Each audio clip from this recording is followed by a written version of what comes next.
Good afternoon. It's 4 o'clock and we have breaking news. The mother of Anthony Avalos is under arrest. She and her boyfriend now charged with murder in the 10-year-old Lancaster boy's death. NBC4 News at 4 starts with breaking news.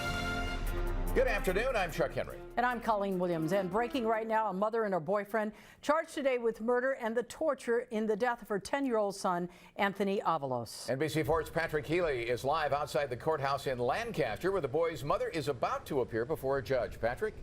And in fact, Chuck and Colleen, literally just in the last 10 minutes, she was brought into the courtroom. No live feed from the courtroom in this courthouse. It's one of the courts on the lower floor in the basement.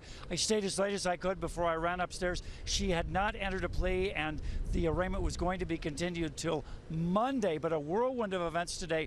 Originally, it was the boyfriend who was going to be arraigned today, but instead it was the mother. His was put off. Now we have some file video of Heather Barron from earlier in the week because, again, we were not able to get a live feed out of the courtroom, and she did not enter a plea. She will be back Monday. Both she and the boyfriend were accused in the death of her 10-year-old son, Anthony Avalos. They both face charges of murder and torture, the toll of prolonged abuse evident when paramedics responded to the apartment and found the boy not breathing last week.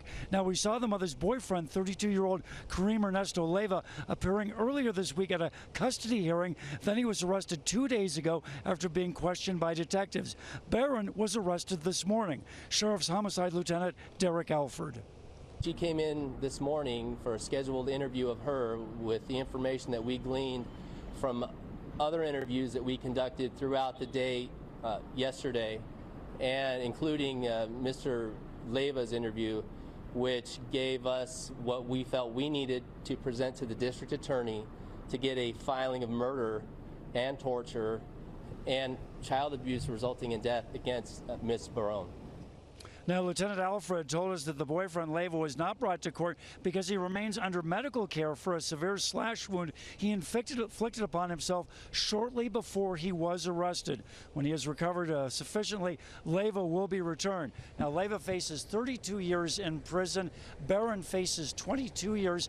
We spoke to the lieutenant about what are the elements of this case. We will have more on that coming up in our next report at 5 p.m. But what we did learn from the court appearance this afternoon is that Barron wants to be arraigned at the same time as Leyva. So assuming he is well enough to come to court on Monday, that is when the arraignment will occur. Reporting live from Lancaster, Patrick Healy, NBC4 News. All right, Patrick. Meantime, Anthony's family, friends, even strangers want answers here. They gathered today at a Justice for Anthony rally in Lancaster. An attorney representing the family says LA County Child and Family Services received 16 reports that little Anthony was being abused at home. The family wants to know why Child Protective Services failed to protect him. He was cheated out of his life. An innocent little boy that doesn't even know bad in him. Apparently, the family does not talk to the mother of that little boy. We're told the father lives in Mexico and is devastated about the news of his son. Anthony's death raising a lot of questions about the DCFS system and whether it failed him. NBC4's Gordon Tokumatsu asked the department's director a lot of tough questions today. Gordon is putting that story together right now. He'll have a live report a bit later in this newscast.